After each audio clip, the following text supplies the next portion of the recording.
함께 묵상하실 말씀 고린도전서 9장 15절로 23절 말씀.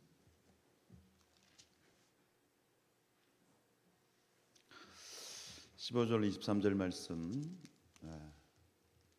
약간 파울링이 생기는 것 같아요. 교독하겠습니다. 그러나 내가 이것을 하나도 쓰지 아니하였고 또 이 말을 쓰는 것은 내게 이같이 하여 달라는 것이 아니라 내가 차라리 죽을지언정 누구든지 내 자랑하는 것을 헛된 대로 돌리지 못하게 하리라.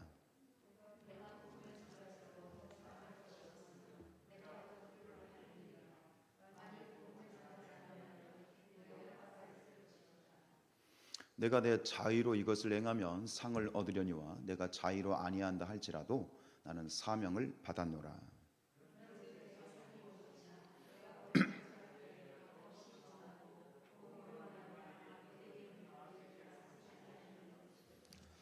내가 모든 사람에게서 자유로우나 스스로 모든 사람에게 종이 된 것은 더 많은 사람을 얻고자 함이라.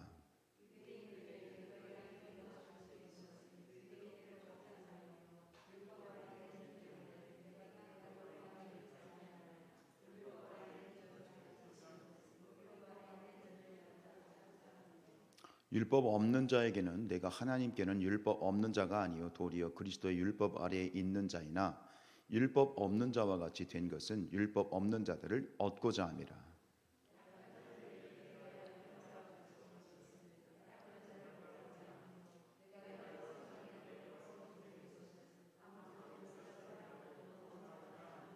같이 있습니다. 내가 복음을 위하여 모든 것을 행함은 복음에 참여하고자 함이라. 아멘. 네, 오늘 많이 피곤하시죠? 하루 종일 또 이 모양 저 모양으로 일터에서 가정에서 애쓰고 수고하시고 또 어떤 분들은 저녁도 못 드셨을 텐데 또 예배 자리를 사모하셔서 온 여러분들에게 하나님의 영의 양식이 풍성하게 임하여지기를 축복합니다. 오늘 박 권사님 기도 들으면서 설교는 다 끝났구나. 참 제가 생각했던 말씀의 깊이보다 더 깊은 그런 좀 통찰력을 가지고 좀 적용을 잘 하시는 기도 너무 감사를 드립니다.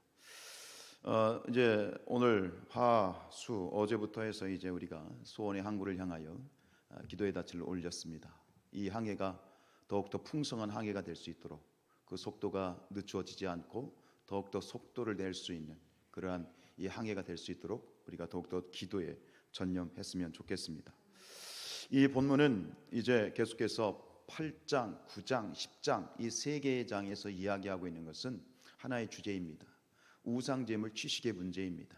그런데 단순히 우상제물을 먹느냐 먹을 수 없느냐의 문제를 떠나서 바울은 더 심오한 진리들을 우리에게 제시하고 있는데 이 우상제물 취식의 문제를 다루면서 사랑과 절제의 원칙에 입각하여서 권리 포기에 대한 그런 주제까지 나아갔습니다. 이 바울은 사도입니다. 사도란 말은 지금 우리로 말하면 목회자, 목사입니다. 정식 신학을 하고 또 안수를 받은 목회자, 또 목회자의 권리가 있고 목회자가 또 교회로부터 또 교회와의 관계 속에서 부양받을 권리가 있는 것처럼 당시의 사도들도 이 사도로서의 권리가 분명히 있었습니다. 다른 사도들은 그 사도의 권리를 누렸어요.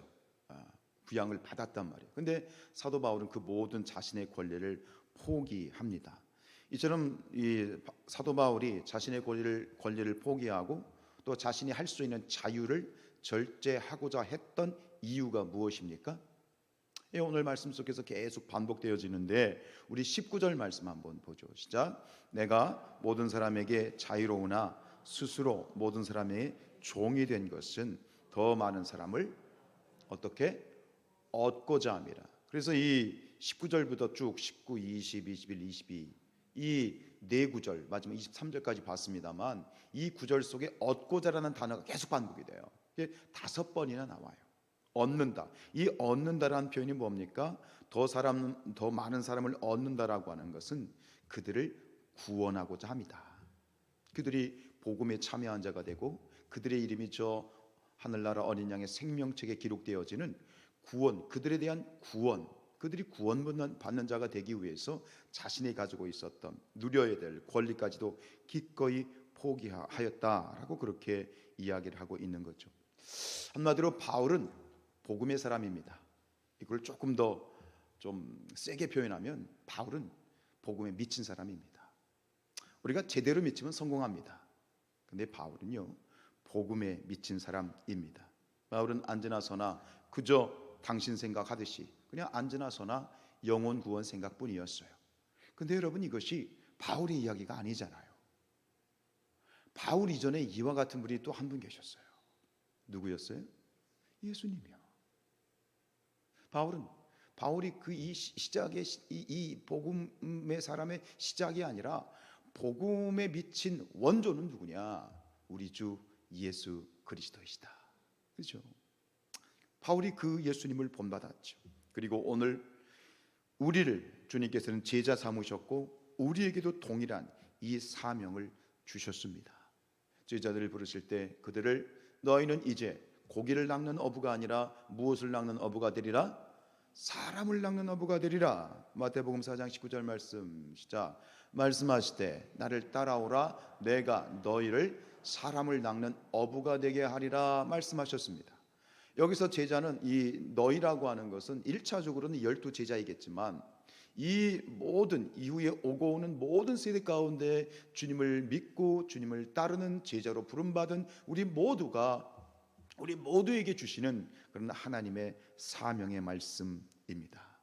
여러분, 다시 한번 우리가 기억하십시다. 우리는 주님으로부터 부름받은 사람을 낚는 어부입니다. 지난주에 말씀드렸던 그런 부분인데요, 여러분, 이 땅의 교회는 두 종류의 교회로 나눌 수 있다라고 말씀을 드렸습니다.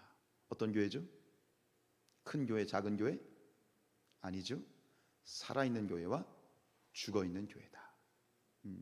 이 교회는 두 종류로 나눌 수가 있습니다. 살아있는 교회란 큰 일을 하고 많은 프로그램을 돌리고 여러 가지 사업들을 많이 하는 그런 교회가 살아있는 교회가 아니라, 살아있는 교회란 단적으로 하나님이 원하시는 일을 하는 교회가 살아있는 교회고, 하나님을 기쁘시게 할 수 있는 교회가 살아있는 교회고, 크기와 건물이 있든 없든 지하에 새 들어있는 교회든 하나님이 원하시는 일을 하는 한 교인이 하나라도 그 한 생명을 붙들고 하나님의 나라의 이 꿈을 꾸는 그런 교회가 하나님을 기쁘시게 하는 교회다. 우리 성산교회가 다시 한번 하나님을 기쁘시게 하는 하나님의 뜻이 실현되어지는 살아있는 교회가 될 수 있기를 주님의 이름으로 축원드립니다. 여러분, 이 땅에 감리교회가요 6,000교회가 넘습니다. 감리교회만 6,000교회예요. 사실 감리교회는 주류 교단이 아니에요. 가장 큰 교단은 장로교단이에요. 다른 교단을 이렇게 다 아우르면 어마어마한 교회가 이 한반도, 이 대한민국에 있지요. 이미 들어보셨을 만한 이야기인데, 아주 오래된 이야기인데, 어느 외국의 목사님이 이제 비행기를 타고 우리나라에 이제 김포공항에 도착하는데 밤에 도착했다는 거 아니에요. 밤에 이렇게 도착하는데 보니까 밖에서 이렇게 저 비행기 밖으로 보니까 그 서울 도심이 뭐가 가득해? 빨간 십자가가 가득하더래. 그래가지고 그랬다는 거예요. 아이고, 저 십자가를 보니까 이 땅은 공동묘지 같다고. 여러분들 어떻게 생각하십니까? 정말 그렇습니까? 교회가 많은 것이 문제입니까? 아니죠. 교회가 많은 건 축복입니다. 축복이에요. 여러분, 일본에 가보신 분들 있으십니까? 일본에 가면은요 몇 시간을 달려도 십자가 하나 구경하기 힘들어요. 그래서 언젠가는 내기를 했어. 야, 먼저 십자가 발견하면 오늘 내 밥 쏜다. 그 정도로 십자가가 없는 땅이 일본 땅이에요. 그에 비하면 우리 이 땅은 수많은 십자가가 세워져 있다는 것은 축복입니다. 축복입니다. 그런데 다시 생각할 건 뭐냐면 그 많은 교회들이 있지만 그 교회들이 정말 살아있는 교회인가, 하나님을 기쁘시게 하는 교회인가, 이것은 우리가 다시 한번 생각해 볼 수 있게 되어지는 거예요. 여러분, 우리가 하나님을 앞에 살아있는 교회, 이것을 다르게 표현하면 이렇습니다. 생수와 같은 교회. 살아있는 교회란 생수와 같은 교회예요. 우리 잠언서 25장 13절입니다. 잠언서 25장 13절. 네, 시작. 충성된 사자는 그를 보낸 이에게 마치 추수하는 날에 얼음 냉수 같아서 능히 그 주인의 마음을 시원하게 하느니라. 할렐루야. 이 구절을 참 좋아합니다. 이 추수하는 날에, 그 무더운 날에 얼음 냉수와 같아서 그 주님의 마음, 하나님의 마음을 시원하게 해드릴 수 있는 교회, 얼음 냉수와 같은 교회, 이 교회가 살아있는 교회이다. 그럼 어떤 교회가 하나님의 마음을 시원하게 해드리는 얼음 냉수 같은 교회입니까? 충성된 사자가 있는 교회죠. 충성된 사자들이 모여있는 교회이죠. 하나님의 부름을 받고 주님의 부름을 받고 그 부름 가운데 순종하고 하나님의 뜻을 따라서 복음을 증거하는 그런 교회가 바로 얼음 냉수와 같은 교회입니다. 안전하 선하 영혼 구원을 생각하는 그러한 이 성도들이 가득한 교회, 언제 어디서나 복음을 전하는 교회, 맡겨진 사명 감당하는 그 교회가 바로 얼음 냉수와 같은 시원한 교회인 줄로 믿습니다. 우리 교회가 바로 그런 교회입니다. 아멘. 믿음으로 고백합니다. 우리 16절 말씀 읽지요. 시작. 복음을 전할지라도 자랑할 것이 없음은 내가 부득불 할 일임이라. 만일 복음을 전하지 아니하면 내게 화가 있을 것이로다. 복음을 전하는 것, 여기서 부득불 내가 할 일이다라는 말은 뭐냐면 당연한 일이라는 거예요. 당연한 일. 뭐 이것이 내가 나가서 전도하고 복음을 증거하는데 그것 가지고 생색을 내거나 공치사를 할 일이 아니라는 거예요. 너무나도 당연히 우리가 해야 될 일이보다 복음을 전하는 일이라 이것입니다. 안드나서나 당신 생각하듯이 어떻게 하면 영혼을 구원할 수 있을까? 어떻게 하면 저 이 땅에 죽어가는 영혼들을 구원할 수 있을까? 늘 그것에 관심을 가지고 그런 마음을 가지고 살아가는 것. 여러분, 우리가 배가 고프면 뭘 먹어요? 밥을 먹습니다. 졸리면 어떻게 해야 돼요? 자야 되죠. 이걸 뭐라고 말합니까? 본능이라고 말합니다. 마찬가지로 우리가 육신의 본능이 있듯이 우리가 영적인 본능을 가져야 되는데 그게 뭐냐? 복음을 전하는 것이 성도의 영적인 본능이 되어야 됩니다. 언제 어디서나 어떠한 상황을 불문하고 조건을 불문하고 어떤 상황을 다 불문하고서라도 어디에서나 당연히 복음을 증거하고자 하는 그런 마음과 생각으로 충만한 그것이 바로 영적인 본능이고 우리 그리스도인들이 가져야 될 영적인 DNA다. 그런 DNA가 우리에게 있어야 되겠죠. 그래서 신학자 몰트만은 이렇게 얘기했어요. 교회의 존재 이유가 바로 선교고 선교를 위해서 교회가 세워진 것이다. 그래서 교회를 다른 말로 바꿀 수 있어요. 교회는 무엇입니까? 정확하게 얘기하면 교회는 누구입니까? 우리가 교회입니다. 우리가 교회입니다. 이걸 다르게 바꾸면 이렇습니다. 성도의 존재 이유가 바로 선교고 선교를 위해서 성도가 세워진 것이다. 복음 전도를 위해서 우리가 부름을 받은 것이다 라고 하는 거예요. 우리 디모데후서 4장 2절 말씀 읽습니다. 시작. 너는 말씀을 전파하라. 때를 얻든지 못 얻든지 항상 힘쓰라. 범사의 오래 참음과 가르침으로 경책하며 경계하며 권하라 그랬습니다. 그런데 여기서 우리가 주목해야 될 것은 이 디모데후서라고 하는 책이에요. 디모데후서. 이 디모데후서는 사도 바울이 신약 성경에서 신약 27권 중에 사도 바울이 몇 권의 책을 썼죠? 27권 중에 사도 바울이 쓴 편지가 몇 편이에요? 13편이에요. 근데 이 13편의 사도 바울의 서신 중에 디모데후서는 맨 마지막에 쓰여진 책이에요. 결국 이 사도 바울이 순교하기 직전에 쓰여진 책이에요. 그렇기 때문에 디모데후서는 무엇과 같으냐면 이 사도 바울의 유언장과 같은 책이 디모데후서예요. 근데 그 책에서 믿음의 아들인 디모데에게 사도 바울이 이렇게 강조합니다. 나의 믿음의 아들 디모데야, 너는 말씀을 전파하라. 예수님께서 마태복음 28장에서 말씀하셨잖아요. 그죠? 너희가 가서 복음을 땅끝까지 복음을 증거하라는 그 마태복음 28장의 말씀과 같이 오늘 이 디모데 후서에서 고백되어지는 사도 바울의 권면은 바울의 유언과 같습니다. 여러분, 오늘 이 말씀을 우리에게 주는 바울의 유언으로 받을 수 있기를 축복합니다. 22절 말씀입니다. 시작. 약한 자들에게 내가 약한 자와 같이 된 것은 약한 자들을 얻고자 하며 내가 여러 사람에게 여러 모습이 된 것은 아무쪼록 몇 사람이라도 구원하고자 함이라. 이 마지막 말이 참 가슴을 울려옵니다. 아무쪼록 어찌 됐든 몇 사람이라도 내가 구원하고 싶다. 몇 사람이라도 내가 구원하고 내가 하나님께 부름받고 싶다라고 하는 그런 이 바울의 고백이 느껴집니다. 여러분, 하나님의 도우심과 하나님의 구원이 필요하지 않은 사람이 있습니까? 없습니까? 없지요. 하나님의 구원과 하나님의 인도하심과 하나님의 도우심이 필요한 사람은 아무도 없어요. 이게 무슨 얘기인지 아십니까? 아무리 잘난 사람도, 아무리 잘나 보이고 똑똑하고 많은 걸 가지고 많은 걸 소유하고 이 세상 가운데 정말 잘난 것 같은 사람도 그 속에 하나님이 채우셔야만 하는 공허가 있습니다. 아무리 잘난 사람도 그 속에 하나님이 용서하셔야만 되는 죄가 있습니다. 아무리 잘나도 그 속에 하나님이 해결하셔야 되는 문제가 다 있습니다. 여러분, 아무리 잘난 것 같은 그런 사람처럼 보여도 남녀노소 지위, 빈부, 지위, 고하를 막론하고 복음이 필요하지 않은 사람은 아무도 없습니다. 이것에 대해서 우리가 확신을 가져야 돼요. 이 확신을 가져야 돼요. 그렇기 때문에 인생의 답은 오직 누구이시다? 예수 그리스도이시다. 예수만이 우리의 길이고 진리고 생명이다 라고 하는 이 확신이 가슴에 꽉 들어차야 돼.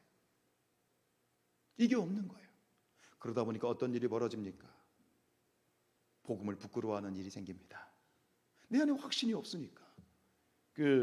이 보험 설계사 하시는 분들 보면, 이렇게 보험 설계사 하시는 분들을 대해 보면 얼마나 확신이 차 있습니까? 내가 지금 팔려고 하는 이 보험 상품을 당신은 꼭 사야 된다. 이 상품을 사지 않으면 당신 큰일 생긴다 말이죠. 하나의 상품을 팔면서도 그렇게 열정이 넘쳐가지고 확신에 넘쳐서 파는데, 생명을 살리는 복음을 우리가 전하면서 이런 확신이 없다면 어떻게 우리가 복음을 증거할 수 있겠습니까? 성도들 가운데 그런 분들이 계시더라고요.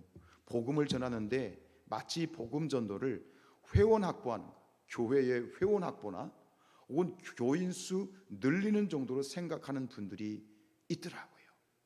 여러분, 우리가 왜 복음을 전해야 됩니까? 교회 숫자, 교인 숫자 늘리기 위해서입니까? 교인 숫자 많이 늘려서 교회가 헌금 많이 걷기 위해서 우리가 복음 전도하는 것입니까? 그래요, 안 그래요? 아니잖아요. 왜 우리가 복음을 증거하는 거예요? 그 영혼들이 죽어가고 있기 때문이에요. 땅을 떠난 나무가 죽는 것처럼, 물을 떠난 물고기가 죽어가는 것처럼 하나님을 떠난 영혼들은 죽어가고 있는 거예요. 우리가 복음을 증거하는 것은 교인 수 늘리기 위해서, 회원 수 늘리기 위해서 하는 것이 아니에요. 그 영혼을 살리는 거룩한 행위인 것을 여러분들이 확신하시기 바랍니다. 복음을 증거하는 것은 저 영혼을 내가 지금 저 죽어가는 죽음의 구덩이에서, 지옥불에서 우리가 건지고 있음을 우리가 분명히 확신하고 나아가야 된다는 거예요. 길이요 진리요 생명 되시는 예수 그리스도, 그 예수 그리스도를 소개하는 것이다. 여러분, 그렇기 때문에 오늘 우리가 살고 있는 이 시대가, 수많은 사람들이 위기라고 얘기하지만, 교회의 위기라고 얘기하지만, 오히려 이 시기가 우리에게는 기회가 될 수 있습니다. 아니, 기회입니다. 요즘 수많은 사람들이 어찌되었든 이 코로나 블루라고 하는 그러한 우울증에 사로잡혀 있습니다. 코로나 블루가 뭐예요? 우울증이 뭐예요? 인생의 소망이 사라지는 거죠. 인생의 기반이 흔들리는 거죠. 좀 더 완곡하게 표현하면 이렇습니다. 죽어가는 것입니다. 영혼이 죽어가고 있는 것입니다. 그래서 어느 권사님하고 이렇게 대화를 하는데, 그 권사님의 친구가 권사님에게 이렇게 질문을 하더래요. 너는 너에게 있어서 흔들리지 않는 가치가 무엇이냐? 라는 질문을 하더래요. 굉장히 질문도 참 아주 멋지죠. 너에게 있어서의 흔들리지 않는 가치가 무엇이냐라고 묻더래요. 그렇게 묻는 이유가 뭘까요? 지금 그 질문을 하는 그분이, 친구가 마음이 헛헛한 거예요. 뭔가 허망하고 뭔가 흔들리고 우울한 거예요. 그러니까 친구에게 묻는 거예요. 너는 이 마음이 너의 마음이 확신을 가지고 살아가는 그 핵심적인 가치가 무엇이냐라는 질문을 하고 있는 거예요. 그때 권사님이 그 친구분에게 이 얘기를 했답니다. 그 권사님이 믿는 붙들고 있는 하나님, 그게 아니죠. 그 권사님을 붙들고 있는 그 하나님, 그 권사님이 붙들고 있는 것이 아니라 그 권사님을 붙들고 있는 하나님을 소개를 했더라는 거예요. 그랬더니 그 친구가 그러더래요. 그럼 나도 하나님 믿을 수 있느냐? 라고 묻더라는 거예요. 할렐루야. 오늘 이 시대를 반영하는 단적인 그런 이야기입니다. 코로나의 상황이기 때문에 전도가 안 된다? 우리가 할 수 있는 것이 없다? 그렇게 생각하십니까? 아닙니다. 오히려 할 수 있는 것이 분명해졌습니다. 이 상황 가운데 우리가 할 수 있는 것이 무엇입니까? 기도할 수 있지 않습니까? 기도할 수 있는데 왜 걱정하십니까? 기도할 수 있습니다. 오히려 이 시대는 기도하기에 딱 좋은 계절입니다. 그리고 무엇을 할 수 있느냐? 전도할 수 있습니다.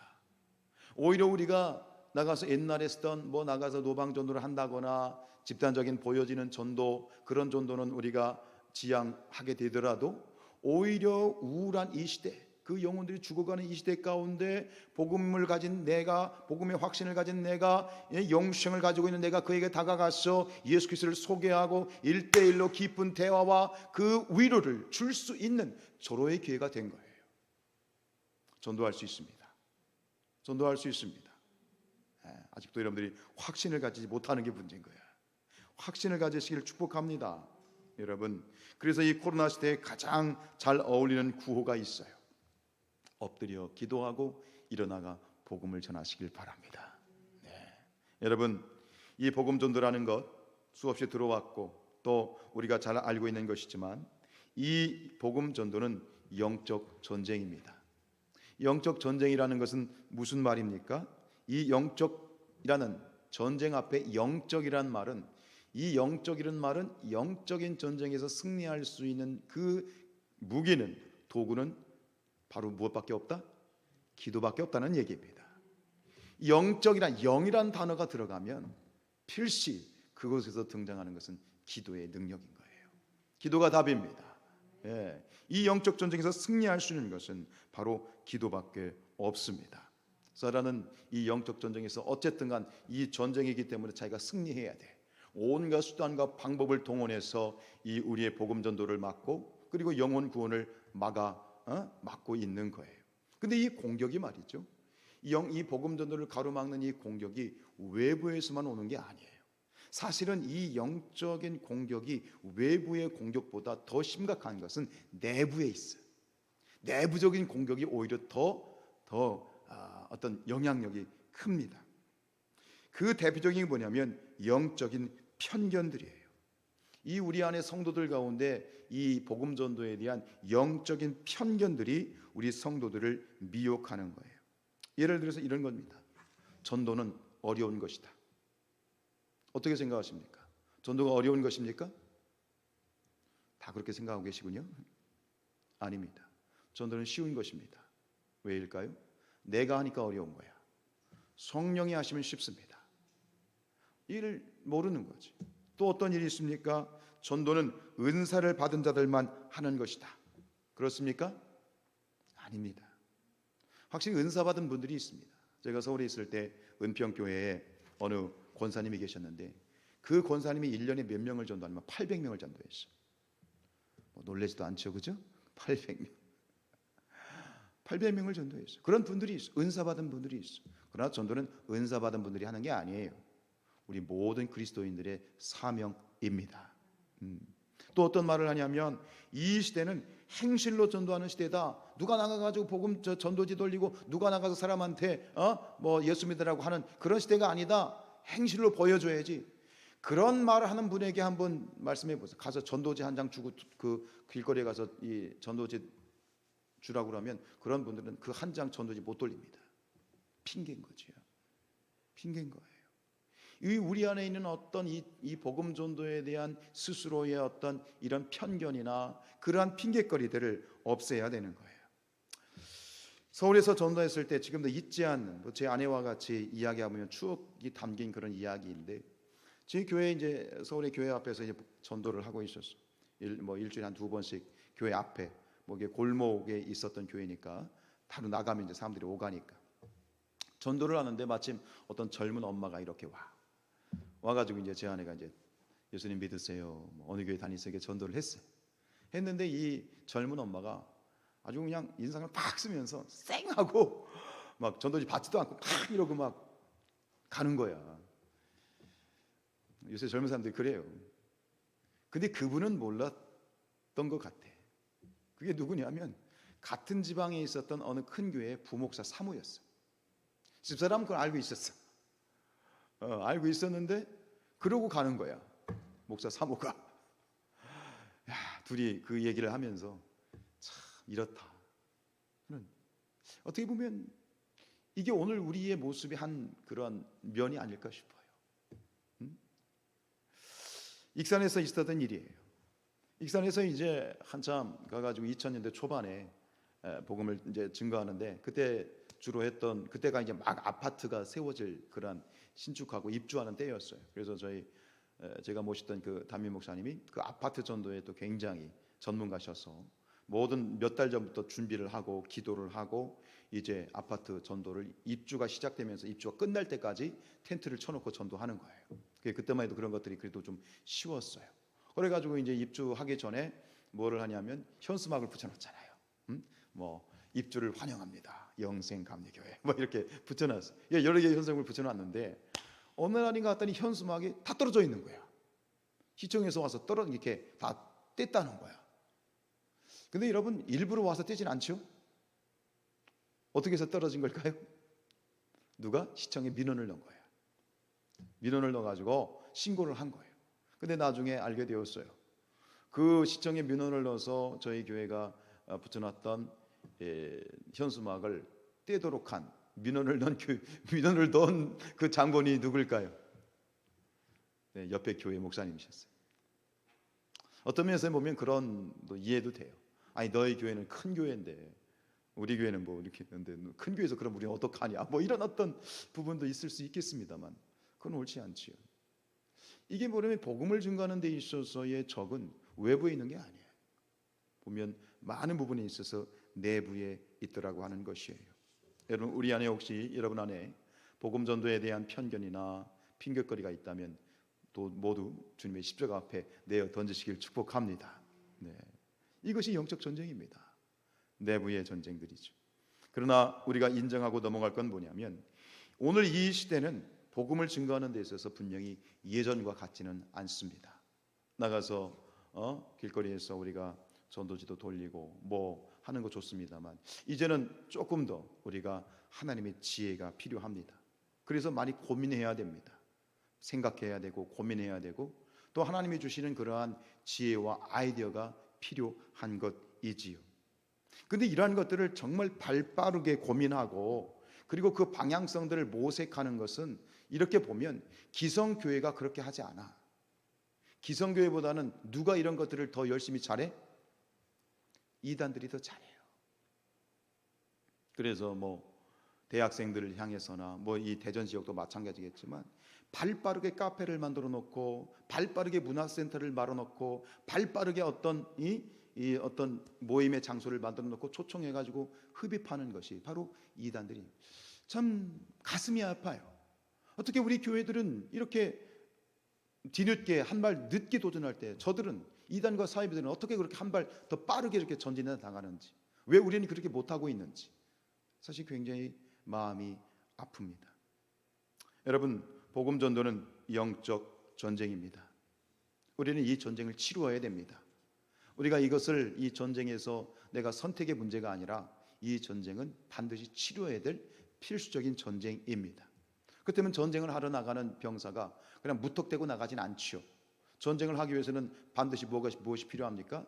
치밀한 계획, 전략과 전술이 필요합니다. 우리 교회가, 온 교회가, 예를 들어 목사나 우리 장로님들만 하는 문제가 아니라 우리 모든 성도들이 이 영적 전쟁을 인정을 하고 이것에 대해서 하나님께 함께 지혜를 구해야 되겠습니다. 무엇을 어떻게 해나가야 될지, 어떤 방법이 좋은지를 서로 머리를 맞대고 고민하는 그런 우리 성산교회가 되었으면 좋겠습니다. 전쟁에서 승리하기 위해서는 그 전쟁의 원리, 손자병법에 나와 있는 것처럼 뭐예요? 지피, 지기면, 백전, 백승이라는 말이 있습니다. 전쟁에서 승리하기 위해서는, 이 영적 전쟁에서 승리하기 위해서는 지피지기해야 됩니다. 적도 알아야 되지만 또 누굴 알아야 돼요? 나를 알아야 됩니다. 이런 어떤 부분에 있어서 그저 하나님 앞에 하나님의 은혜에 사모하고 은혜 주면 감사한 그런 어떤 문제 차원에서 떠나서 조금 더 우리가 이 수요일에 나오신 분들은 그래도 더 깊이 기도하는 분들이 있잖아요. 여러분들이 기도할 것이 무엇입니까? 하나님, 영적인 전략을 주시옵소서, 영적인 지혜를 주시옵소서, 하나님 이 영적 전쟁에서 승리할 수 있는 그러한 아이디어를 주시옵소서. 그것이 우리에게 필요한 함께 기도해야 될 제목이지요. 이번에 제가 재무부에 한 가지 부탁을 드린 게 있는데, 감리교단에서 제시한 그러한 굉장히 치밀한 재정 서류를 정비해 주실 것을 제가 부탁을 드렸습니다. 이 부탁을 드린 이유가 뭐냐면, 요즘 교회들이 이 소송에 휘말린 교회들이 솔찬히 있습니다. 꽤 있습니다. 교회가 소송에 휘말렸다. 누가 소송을 걸었을까요? 밖에 있는 사람이 소송을 걸었을까요? 아니죠. 안에 있는 사람들이에요. 그래서 이단들이, 이게 이단들이에요.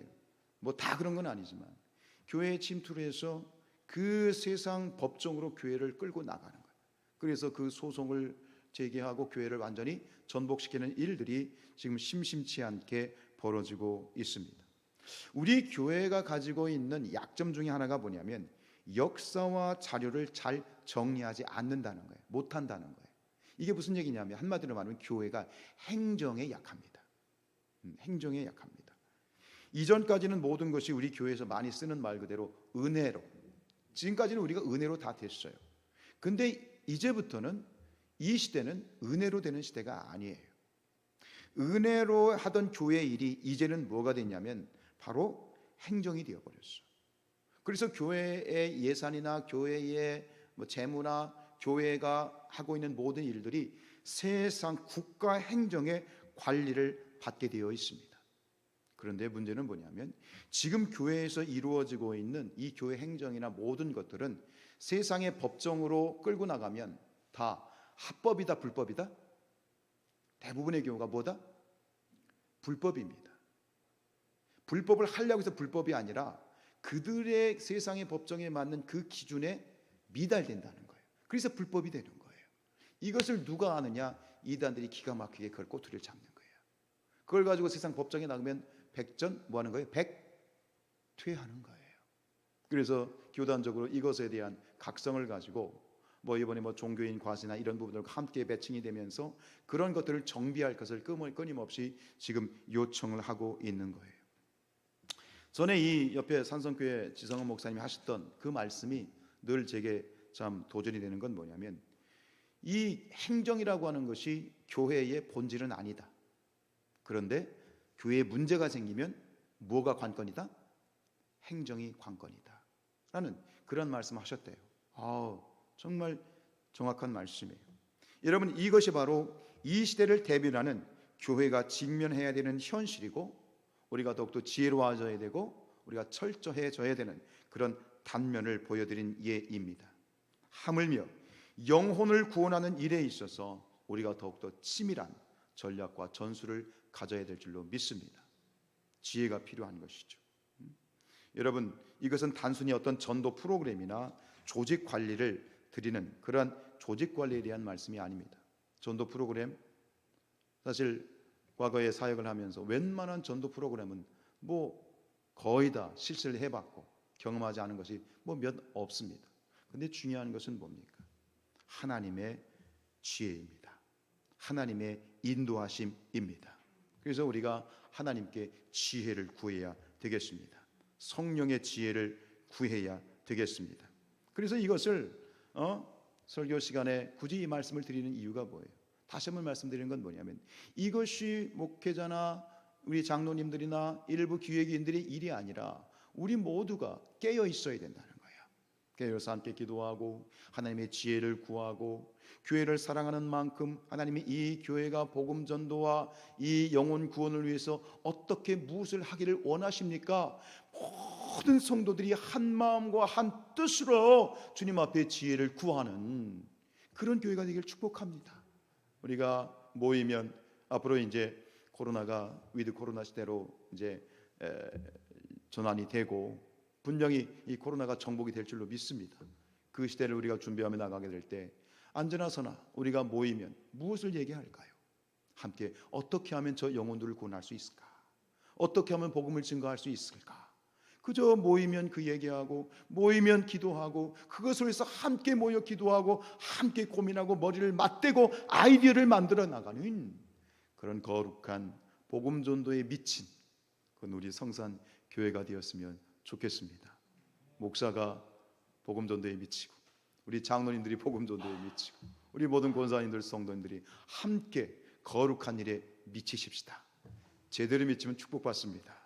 제대로 미치면 부흥합니다. 함께 복음 전도의 은혜를 구하고 또 성령의 그러한 지혜를 구하는 그런 지혜가 풍성하게 임하는 우리 성산교회가 될 수 있기를 주님의 이름으로 축원드립니다.